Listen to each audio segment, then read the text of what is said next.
ಚಾಮರಾಜನಗರದಲ್ಲಿ ಸಿದ್ದರಾಮಯ್ಯನವರು ಭೇಟಿ ಕೊಟ್ಟ ಸಂದರ್ಭದಲ್ಲಿ ಮುಖ್ಯಮಂತ್ರಿಗಳ ಕುರ್ಚಿ ಭದ್ರ ಇಲ್ಲ ಅಂತ ಅವರಿಗೂ ಗೊತ್ತು. ಕಳೆದ 2 ತಿಂಗಳಿಂದ ನನ್ನ ಕೊನೆ ಅಧಿಕಾರ ಅಂತ ಹೇಳಿದ್ರು. ಕಳೆದ 2 ತಿಂಗಳಿಂದ ಬಹಳ ದೊಡ್ಡ ವೈರಲ್ ಆಯ್ತು.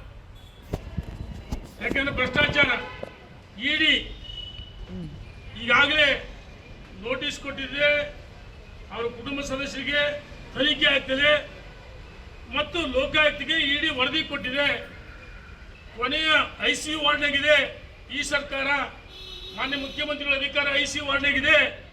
ಇವತ್ತಲ್ಲ ನಾಳೆ ಶೇರಿಂಗ್ ಆಗಿದೆ. ಹೈಕಮಾಂಡ್ ಈಗಾಗಲೇ ಸ್ಪಷ್ಟವಾಗಿ ಸೂಚನೆ ಕೊಡಿದರೆ ಕಾಂಗ್ರೆಸ್ಸಿನ ಮುಖಂಡರ ಮೇಲೆ ಸಿಕ್ಕಿದ್ರು, ನಿಮ್ಮ ಹೋರಾಟ ಇನ್ನೂ ಗಟ್ಟಿಯಾಗಬೇಕು, ಮುಖ್ಯಮಂತ್ರಿಗಳು ರಾಜೀನಾಮೆ ಕೊಡ್ತಾರೆ, ಹೋರಾಟ ಗಟ್ಟಿಯಾಗಬೇಕು.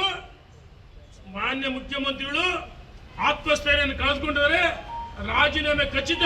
ಅದಕ್ಕೋಸ್ಕರ ನನ್ನ ಅಧಿಕಾರದ ಕೊನೆಯ ದಿನಗಳು ಅಂತೇಳಿ ನಿನ್ನೆ ಚಾಮರಾಜನಗರದಲ್ಲಿ ಒಬ್ಬ ಅವರ ಅಭಿಮಾನಿ 3ನೇ ಬಾರಿಗೆ ಮುಖ್ಯಮಂತ್ರಿ ಆಗ್ಬೇಕಂದಾಗ ಮುಖ್ಯಮಂತ್ರಿಗಳ ಬಾಯಲ್ಲಿ ಬಂದಿದೆ, ಅಧಿಕಾರ ಕೊನೆಯ ದಿನಗಳು ನಾನು ಹೇಳಿಸ್ತೇನೆ ಅಂತ ಹೇಳಿದ್ರೆ 100ಕ್ಕೆ 100 ಸೂರ್ಯಚಂದ್ರ ಎಷ್ಟು ಸತ್ಯನೋ ಸನ್ಮಾನ್ಯ ಸಿದ್ದರಾಮಯ್ಯನವರು ಈ ಎಲ್ಲ ಹಗರಣಗಳು ಅವರ ತಲೆಗೆ ಸುತ್ತಕೊಂಡಿದೆ, ಉರುಳಾಗಿದೆ, ರಾಜೀನಾಮೆಯನ್ನು ಕೊಡ್ತಾ ಇದ್ದಾರೆ. ರಾಜ್ಯದಲ್ಲಿ ಸುಳ್ಳು ಭರವಸೆಗಳು ಕೊಟ್ಟು ಅಧಿಕಾರಕ್ಕೆ ಬಂದಂತಹ ಸಿದ್ದರಾಮಯ್ಯನ ನೇತೃತ್ವ ಸರ್ಕಾರ ಸಂಪೂರ್ಣವಾಗಿ ವಿಫಲವಾಗಿದೆ, ಟೇಕಪ್ ಆಗಿಲ್ಲ.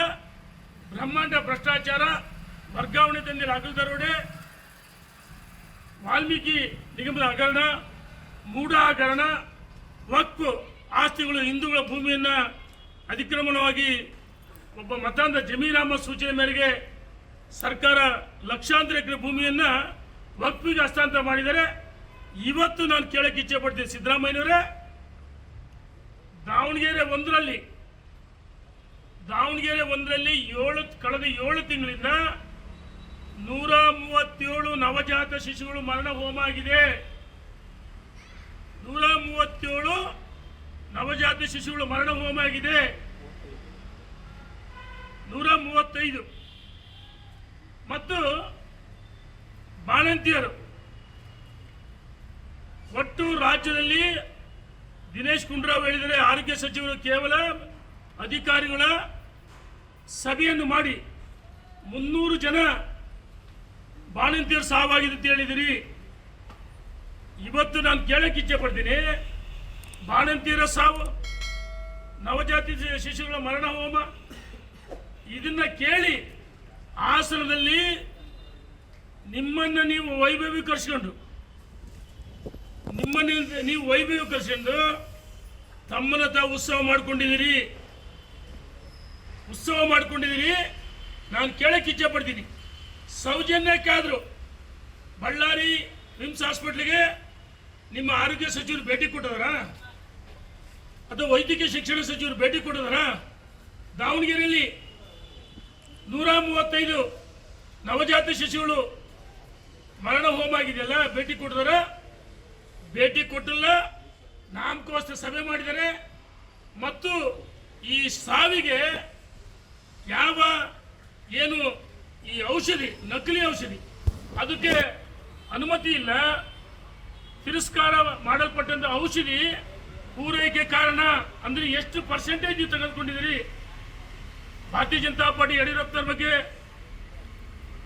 ಏನು ಕೋವಿಡ್ ಒಳ್ಳೆ ಕೆಲಸ ಮಾಡಿದ್ರಿ, SIT ರಾಜಕೀಯ ಪ್ರೇರಿತ SIT ತನಿಖೆ ಮಾಡಿದಿರಿ.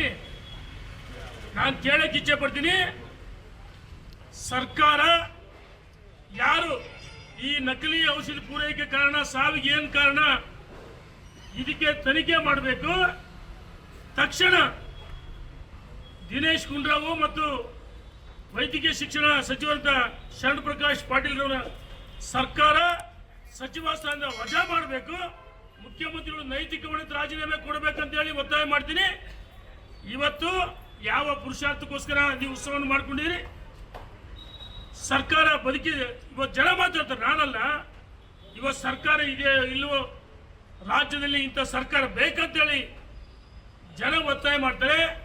ಭಾರತೀಯ ಜನತಾ ಪಾರ್ಟಿ ಅಧಿವೇಶನದ ಒಳಗೆ ಹೊರಗೆ ಈ ಸರ್ಕಾರ ವಿರುದ್ಧ ಹೋರಾಟವನ್ನು ಈಗಾಗಲೇ ಪ್ರಾರಂಭ ಮಾಡಿದ್ವಿ ಮತ್ತು ದೊಡ್ಡ ಹೋರಾಟವನ್ನು ಮಾಡ್ತೀವಿ ಅಂತೇಳಿ ಸರ್ಕಾರಕ್ಕೆ ನಾನು ಎಚ್ಚರಿಕೆಯನ್ನು ಕೊಡ್ತಾ ಇದ್ದೀನಿ. ನೋಡೋಣ, ರಾಜ್ಯ ಹೇಳ್ತೀನಿ, ರಾಜ್ಯದ ಅಧ್ಯಕ್ಷರು ಮಾಡಿದ್ದು ನಾವ್ಯಾರು, ನಾನು ಪ್ರತಿ ದಿವಸ ಅದನ್ನೇ ಮಾತಾಡೋದು.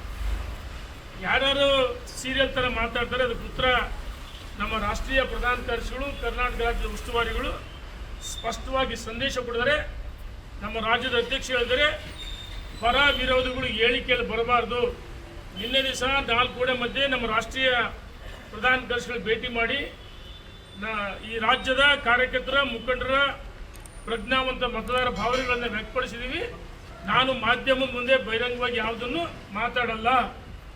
ನಮ್ಮ ರಾಜ್ಯದ ಅಧ್ಯಕ್ಷ ಸ್ಪಷ್ಟವಾಗಿ ಹೇಳಿದರೆ ಪರ ವಿರೋಧ ಚರ್ಚೆಗಳು ಬೇಡ, ಅನಗತ್ಯವಾಗಿ ಹೇಳಿಕೆಗಳು ಬೇಡ ಅಂತ ಹೇಳಿದರೆ, ನಾವೇನಾದರೂ ಪರವಾಗಿ ಮಾತಾಡಿದರೆ ಮತ್ತೆ ಒಂದು ರೀತಿ ಸಪ್ಪು ಸಂದೇಶ ಹೋಗುತ್ತೆ, ರಾಜ್ಯದ ಅಧ್ಯಕ್ಷರಿಗೆ ಮುಜುಗರ ಆಗುತ್ತೆ, ನಮ್ಮ ರಾಷ್ಟ್ರೀಯ ನಾಯಕರಿಗೆ ಮುಜುಗರ ಆಗುತ್ತೆ. ಹಾಗಾಗಿ ಯಾವುದೇ ಗೊಂದಲವಾದ ಹೇಳಿಕೆಯನ್ನು ಕೊಡಲ್ಲ.